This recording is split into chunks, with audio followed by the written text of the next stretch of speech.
नमस्कार दोस्तों, मेरा नाम है आशीष सिंह और मैं स्वागत करता हूं आपका हमारे यूट्यूब चैनल हॉस्पिटल नौकरी पर। दोस्तों, आज के इस वीडियो में मैं आपसे बात करूंगा फार्माकोलॉजी के बारे में। दोस्तों, नर्सिंग में फार्माकोलॉजी हमेशा ही एक टफ सब्जेक्ट रहा है। स्टूडेंट्स की कई बार ये कंप्लेंट रहती है कि फार्माकोलॉजी उन्हें ठीक से समझ में नहीं आ रही है या फिर उन्हें बहुत ज़्यादा टफ लग रही है। इसके अलावा जो नर्सिंग ऑफिसर्स हॉस्पिटल में जॉब करते हैं, उनको भी फार्माकोलॉजी के बारे में एक प्रॉपर नॉलेज नहीं होती है। इसके अलावा कुछ लोग जो नर्सिंग रिक्रूटमेंट एग्जाम्स के लिए प्रिपेयर करते हैं, वो भी सही तरीके से फार्माकोलॉजी को नहीं समझ पाते हैं और ऐसे में होता क्या है कि नर्सिंग रिक्रूटमेंट एग्जाम्स में पूछे जाने वाले फार्माकोलॉजी से रिलेटेड जो एमसीक्यूज आते हैं, उनका आंसर वो लोग प्रॉपरली नहीं दे पाते हैं।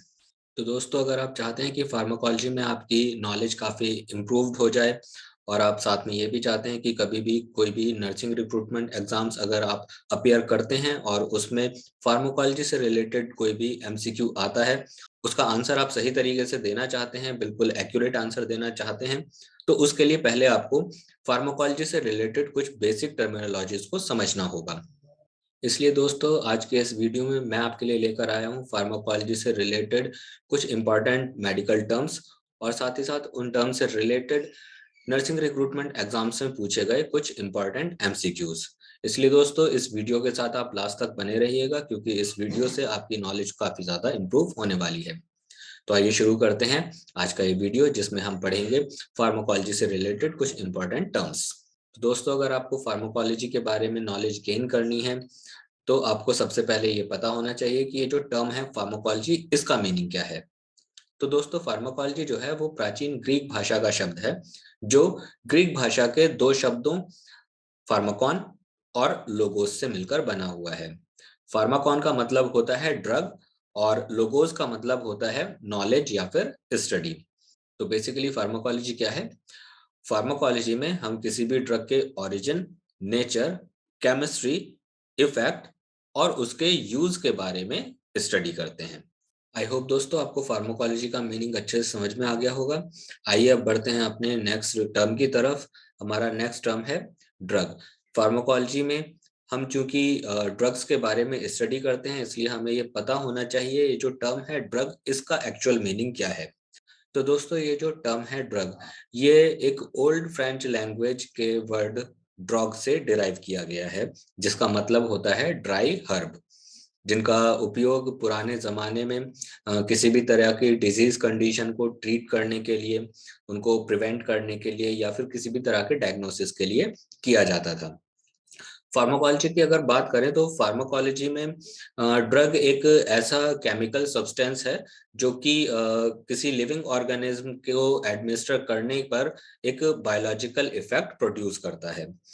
एक फार्मास्यूटिकल ड्रग, जिसे मेडिकेशन या मेडिसिन भी कहा जाता है, ये एक ऐसा केमिकल सब्सटेंस है जिसका उपयोग किसी बीमारी को ट्रीट करने के लिए, उसकी प्रिवेंशन करने के लिए या फिर किसी भी तरीके का डायग्नोसिस प्रिपेयर करने के लिए या फिर हेल्थ स्टेटस को प्रमोट करने के लिए किया जाता है। दोस्तों, फार्माकोलॉजी में एक बहुत ही ज्यादा इंपॉर्टेंट टर्म कई बार यूज होता है, जो कि है कीमोथेरेपी। अभी कीमोथेरेपी क्या है? एक्चुअली कीमोथेरेपी जो है वो किसी भी तरह के लोकल इन्फेक्शन या फिर सिस्टमिक इन्फेक्शन या फिर किसी भी तरह की मैलिग्नेंसी को किसी ड्रग या किसी केमिकल सब्सटेंस के द्वारा ट्रीट करने को कहा जाता है। तो किसी भी तरह की मैलिग्नेंसी हो गई या फिर किसी भी तरीके का लोकल इन्फेक्शन हो गया या फिर कोई सिस्टमिक इन्फेक्शन हो गया, उसको किसी ड्रग के द्वारा ट्रीट करना क्या कहलाता है? कीमोथेरेपी। आइए अब बढ़ते हैं अपने नेक्स्ट फार्माकोलॉजिकल टर्म की तरफ। ओके, तो हमारा नेक्स्ट मेडिकल टर्म है फार्माकोडायनामिक्स। तो दोस्तों, फार्माकोडायनामिक्स क्या है? फार्माकोडायनामिक्स एक्चुअली किसी भी पर्सन के शरीर पर ड्रग्स के बायोलॉजिकल और फिजियोलॉजिकल इफेक्ट के स्टडी को कहा जाता है। तो बेसिकली हम बात करें तो ये विशेष रूप से फार्माकोडायनामिक्स जो है वो इस बात की स्टडी करता है कि कोई भी ड्रग किसी ऑर्गेनिज्म को किस तरह से अफेक्ट करती है। यानी कि किसी ड्रग का पर्सन की बॉडी के ऊपर क्या इफेक्ट हो रहा है उसको क्या कहा जाता है, फार्माकोडायनामिक्स। जैसे कि इसमें हम एग्जांपल के लिए देख सकते हैं कि किसी भी ड्रग के जो साइड इफेक्ट्स होते हैं या एडवर्स इफेक्ट होते हैं या फिर जो थेराप्यूटिक इफेक्ट्स होते हैं, उनको हम फार्माकोडायनामिक्स में स्टडी करते हैं। ओके, अब हम बढ़ते हैं अपने नेक्स्ट फार्माकोलॉजिकल टर्म की तरफ। हमारा नेक्स्ट फार्माकोलॉजिकल टर्म है फार्माकोकाइनेटिक्स। तो दोस्तों ये जो टर्म है फार्माकोकाइनेटिक्स, ये ओल्ड ग्रीक लैंग्वेज के दो वर्ड्स फार्माकॉन और काइनेटिकोस से मिलकर बना हुआ है। तो ये जो फार्माकॉन वर्ड है इसका मतलब होता है ड्रग और काइनेटिकोस का मतलब होता है मूवमेंट। तो बेसिकली फार्माकोकाइनेटिक्स क्या है? फार्माकोकाइनेटिक्स उस तरीके की स्टडी है जिसमें कोई भी ड्रग जो है वो बॉडी के अंदर किस तरीके से एब्जॉर्ब होती है, उसका किस तरीके से डिस्ट्रीब्यूशन होता है, उसके बाद उसका किस तरीके से मेटाबॉलिज्म होता है और अल्टीमेटली वो किस तरीके से बॉडी से एक्सक्रीट आउट होती है। ये सारी चीजों की जो स्टडी है उसको क्या कहा जाता है? फार्माकोकाइनेटिक्स। तो फार्माकोकाइनेटिक्स बेसिकली क्या है? फार्माकोकाइनेटिक्स एक पर्सन की बॉडी का ड्रग के ऊपर जो इफेक्ट है उसको डिनोट करता है। ओके, अब बढ़ते हैं अपने नेक्स्ट फार्माकोलॉजिकल टर्म की तरफ। हमारा नेक्स्ट फार्माकोलॉजिकल टर्म है बायो अवेलेबिलिटी। तो दोस्तों बायो अवेलेबिलिटी एडमिनिस्टर की गई मेडिसिन के या फिर किसी ड्रग के उस फ्रैक्शन की एक मेजरमेंट है जो कि अनचेंज फॉर्म में सिस्टमिक सर्कुलेशन तक पहुंचता है। इस फ्रैक्शन को या फिर इस अंश को परसेंटेज में मेजर किया जाता है। जब किसी मेडिकेशन को इंट्रावेनस रूट के थ्रू एडमिनिस्टर किया जाता है तब उसकी जो बायो अवेलेबिलिटी होती है वो 100% होती है। हालांकि जब ड्रग को एक इंट्रावेनस रूट के अलावा किसी दूसरे रूट से हम एडमिनिस्टर करते हैं तो ऐसी कंडीशन में उसकी जो बायो अवेलेबिलिटी है वो आमतौर पर इंट्रावेनस जो रूट है उसकी बायो अवेलेबिलिटी से कम हो जाती है। अब किसी दूसरे रूट के द्वारा ये बायो अवेलेबिलिटी कम होने का रीजन क्या है? इसका रीजन ये है कि कोई भी ड्रग जब किसी दूसरे रूट के थ्रू एडमिनिस्टर की जाती है अदर देन इंट्रावेनस रूट, तो जो इंटेस्टाइनल इपिथेलियम है या फिर जो फर्स्ट पास मेटाबॉलिज्म है उसकी वजह से ये जो बायो अवेलेबिलिटी है वो इंट्रावेनस रूट के कंपैरिजन में काफी कम हो जाती है। ओके, अब देखते हैं अपने नेक्स्ट फार्माकोलॉजिकल टर्म को। हमारा नेक्स्ट फार्माकोलॉजिकल टर्म है फर्स्ट पास मेटाबॉलिज्म। एक्चुअली जब ड्रग को एडमिनिस्टर किया जाता है किसी भी इंट्रावेनस रूट के अलावा किसी दूसरे रूट से, तो एब्जॉर्प्शन साइट से सिस्टमिक सर्कुलेशन में पास होने के दौरान एब्जॉर्प्शन साइट पर जो ड्रग का मेटाबॉलिज्म होता है उसको फर्स्ट पास मेटाबॉलिज्म कहा जाता है। ठीक है, ओरल रूट के माध्यम से जितनी भी ड्रग्स को एडमिनिस्टर किया जाता है उन सभी मेडिकेशंस का फर्स्ट पास मेटाबॉलिज्म होता है। सबलिंगुअल रूट, ट्रांसडर्मल रूट या फिर पेरेंटल रूट से जो भी ड्रग्स एडमिनिस्टर की जाती हैं उनमें फर्स्ट पास मेटाबॉलिज्म नहीं होता क्योंकि ये पोर्टल सर्कुलेशन को बाईपास कर जाता है। ओके दोस्तों, अब बढ़ते हैं अपने नेक्स्ट फार्माकोलॉजिकल टर्म की तरफ। जो नेक्स्ट फार्माकोलॉजिकल टर्म है वो है हाफ लाइफ।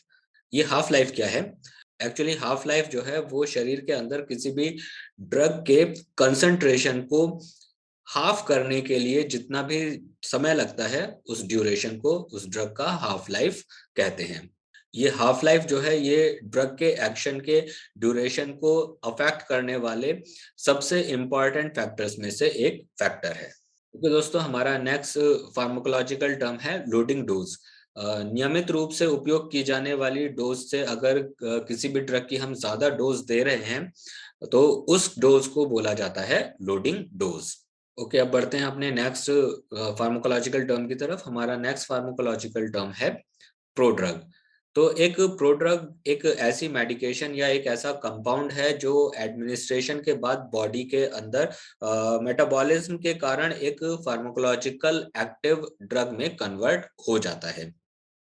इसमें ड्रग को सीधे एडमिनिस्टर ना करने के बजाय ड्रग के एब्जॉर्प्शन, डिस्ट्रीब्यूशन, एडमिनिस्ट्रेशन और एक्सक्रीशन को इम्प्रूव करने के लिए एक कॉरेस्पॉन्डिंग ड्रग को जो है या फिर एक कॉरेस्पॉन्डिंग प्रोडक्ट को बॉडी के अंदर एडमिनिस्टर किया जाता है। जब कोई ड्रग गैस्ट्रोइंटेस्टाइनल ट्रैक्ट के अंदर किसी भी तरीके से खराब रूप से एब्जॉर्ब होती है, तब ऐसी कंडीशन में बायो अवेलेबिलिटी को इम्प्रूव करने के लिए प्रोडक्ट्स का यूज किया जाता है। तो दोस्तों, अभी तक हमने देखा फार्माकोलॉजी से रिलेटेड कुछ बेसिक टर्म्स के बारे में। आइए अब बढ़ते हैं हम एमसीक्यूज के सिलसिले की तरफ और देखते हैं कि नर्सिंग रिक्रूटमेंट एग्जाम्स में इन टर्म से रिलेटेड किस तरह के क्वेश्चंस पूछे जा चुके हैं। तो हमारा जो पहला एमसीक्यू है वो इस तरह से है, the therapeutic treatment of malignancies by the use of drug is called. यानी कि मैलिग्नेंसीज का ड्रग्स के द्वारा जो ट्रीटमेंट किया जाता है, उस थेराप्यूटिक ट्रीटमेंट को क्या कहा जाता है। ऑप्शन ए है सिनर्जिज्म, ऑप्शन बी है इडियोसिंक्रेसी, ऑप्शन सी है कीमोथेरेपी और ऑप्शन डी है फार्माकोपोइया। तो दोस्तों, इस क्वेश्चन का जो सही आंसर है वो है ऑप्शन सी, कीमोथेरेपी। किसी भी तरह की मैलिग्नेंसी का अगर हम ट्रीटमेंट ड्रग्स के द्वारा करते हैं या फिर किसी भी तरह के लोकल और सिस्टमिक इन्फेक्शन का ट्रीटमेंट हम ड्रग्स के द्वारा या केमिकल्स के द्वारा करते हैं, तो उस ट्रीटमेंट को या उस थेराप्यूटिक ट्रीटमेंट को कीमोथेरेपी कहा जाता है। आइए अब बढ़ते हैं अपने नेक्स्ट एमसीक्यू की तरफ, देखते हैं कि उसमें क्या पूछा गया है। दोस्तों, हमारा नेक्स्ट एमसीक्यू है, the effect of drugs upon the body is called. शरीर के ऊपर मेडिसिन के या किसी ड्रग के इफेक्ट को क्या कहा जाता है। Option A pharmacokinetics, option B pharmacodynamics, option C pharmacognosy और ऑप्शन डी फार्माकोपोइया। तो दोस्तों, इस क्वेश्चन का जो सही आंसर है वो है ऑप्शन बी फार्माकोडायनामिक्स। बॉडी के ऊपर ड्रग के इफेक्ट को फार्माकोडायनामिक्स कहा जाता है। आइए बढ़ते हैं अपने नेक्स्ट एमसीक्यू की तरफ।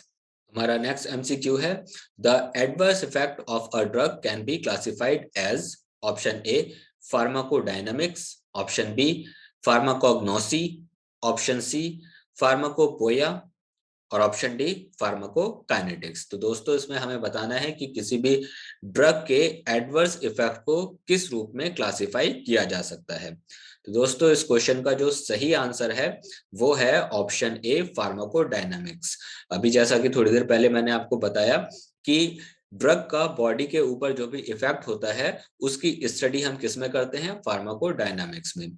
तो जो ड्रग के जितने भी तरीके के इफेक्ट्स हैं, जैसे कि थेराप्यूटिक इफेक्ट हो गया या फिर साइड इफेक्ट हो गया या फिर उसके एडवर्स इफेक्ट हो गए, ये सभी हम किस में स्टडी करेंगे, ये सभी हम फार्माकोडायनामिक्स में स्टडी करेंगे। इसलिए इस क्वेश्चन का जो सही आंसर है वो है ऑप्शन ए फार्माकोडायनामिक्स। आइए बढ़ते हैं अपने नेक्स्ट क्वेश्चन की तरफ। ओके, तो हमारा नेक्स्ट एमसीक्यू है, what the body does to the drug is known as. यानी कि शरीर का ड्रग के ऊपर जो असर होता है उसको क्या कहा जाता है। Option A pharmacodynamics, option B pharmacognosy, option C pharmacopoeia और ऑप्शन डी फार्माकोकाइनेटिक्स। तो दोस्तों, अभी थोड़ी देर पहले मैंने आपको बताया कि शरीर का ड्रग के ऊपर जो भी इफेक्ट होता है उसकी स्टडी को हम क्या कहते हैं, उसकी स्टडी को हम कहते हैं फार्माकोकाइनेटिक्स। तो इसीलिए इस क्वेश्चन का जो सही आंसर होगा वो होगा ऑप्शन डी फार्माकोकाइनेटिक्स। आइए अब बढ़ते हैं अपने नेक्स्ट एमसीक्यू की तरफ। ओके दोस्तों, तो हमारा नेक्स्ट एमसीक्यू है, the relative amount of an administered dose that reaches the general circulation and the rate which this occurs is known as. तो दोस्तों, इस क्वेश्चन में हमें बताना है कि एडमिनिस्टर की गई किसी भी ड्रग की एक डोज का जो भी अमाउंट जनरल सर्कुलेशन में पहुंचता है या जिस रेट से ये प्रोसेस होती है, उस प्रोसेस को क्या कहा जाता है। तो इसके ऑप्शंस हैं, option A pharmacodynamics, option B bioavailability, option C pharmacopoeia और ऑप्शन डी बायो फार्मास्यूटिक्स। तो दोस्तों, इस क्वेश्चन का जो सही आंसर है वो है ऑप्शन बी बायो अवेलेबिलिटी। यानी कि तो जब भी हम कभी किसी भी ड्रग को एडमिनिस्टर करते हैं तो उसका कुछ अमाउंट जो है वो एब्जॉर्ब हो जाता है और उसका कुछ अमाउंट जो है, कुछ फ्रैक्शन जो है वो जनरल सर्कुलेशन या सिस्टमिक सर्कुलेशन में चला जाता है। इस प्रोसेस को बोला जाता है बायो अवेलेबिलिटी। इसलिए इस क्वेश्चन का जो सही आंसर है वो होगा ऑप्शन बी बायो अवेलेबिलिटी। आइए बढ़ते हैं अपने नेक्स्ट एमसीक्यू की तरफ। दोस्तों हमारा जो नेक्स्ट एमसीक्यू है वो इस तरह से है, the highest bio availability of a drug is achieved through.